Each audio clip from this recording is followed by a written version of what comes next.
Klaidų daug pridarėm. Gynėmės, man atrodo, neblogai visai, nes praeitą kartą praleidom 120, tai dabar 90. O puolimas panašiai buvo, kaip ir praeitą kartą, bet sakau, tos klaidos nužudė ir treneris tą pabrėžė. Ar nebuvo taip, kad dar po praeito savaitgalio truputį trūko jėgų po to finalinio ketvirto visai šitoje serijoje? Nu, iš tikrųjų tai spėjom atsigauti, bet nežinau, gal biški ir jautės. Šarakausko trūkumas labai jautės ir, ką žinau. Kas yra sunkiausia žaidžiant su tokia komanda kaip Lietuvos Rytas?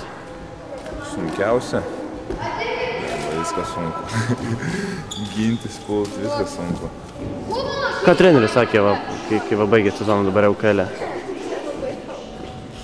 Šiaip viso sezono neapibendrino, tik apie šitas varžybas pakalbėjom ir viskas, tas minusus pasakė, o po to, manau, dar bus vis tiek varžybų su Kėdainiais, tam BBL-o, tose pereinamose varžybose ir po to, man atrodo, apibendrins visą sezoną po to.